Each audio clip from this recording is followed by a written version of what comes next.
Story 1. The Silent School. I remember it as if it happened yesterday, the day our school went into lockdown. The morning started like any other, but by the time the sun dipped below the horizon, it was clear that something sinister was afoot. I was in my final year at Northridge High, a sprawling ancient institution that had seen generations of students come and go.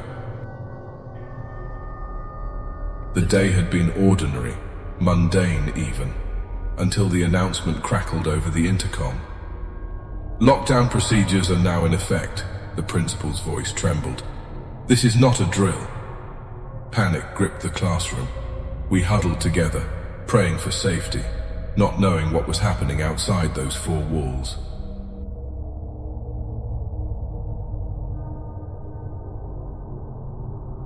Hours passed, each second an agonizing eternity.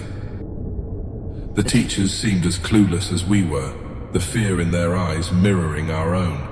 But then, the lights flickered and went out, plunging us into absolute darkness.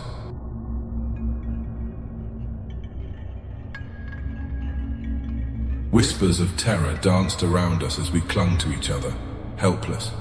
The emergency lights cast eerie shadows, illuminating the terrified faces of my classmates.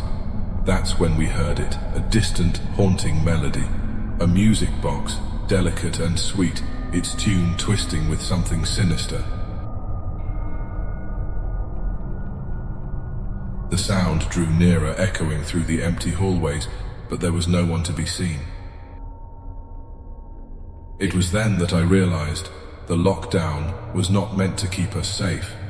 It was meant to keep something inside. Something malevolent, something that should have never been let out.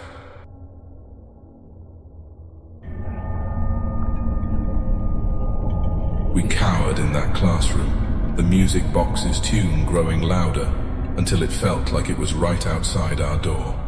I could hear my heart pounding in my chest, nearly drowning out the music, and then silence. The music stopped, and the building itself seemed to hold its breath. We waited, our fear intensifying with every passing second. Then, a voice, soft and chilling, whispered through the darkness.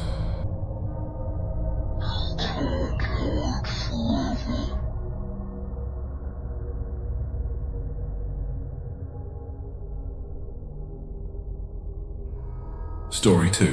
The Haunting of St. Mary's.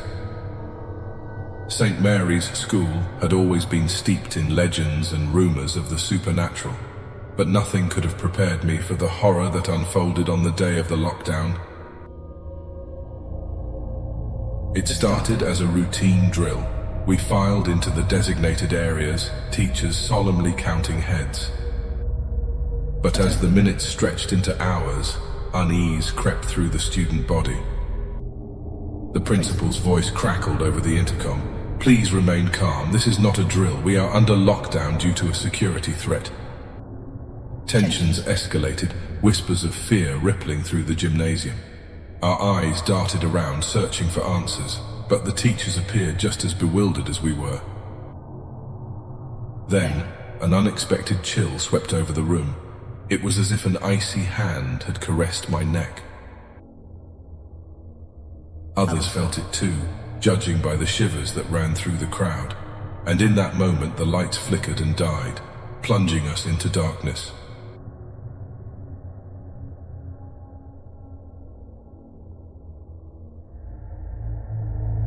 Silence reigned, thick and oppressive. Panic clawed at my throat, threatening to overwhelm me. But it was the sounds that came next that still haunt my nightmares. Footsteps, soft, almost imperceptible at first, but growing steadily louder, approaching from all directions. Whispers filled the air, incomprehensible, like 1,000 voices speaking in unison.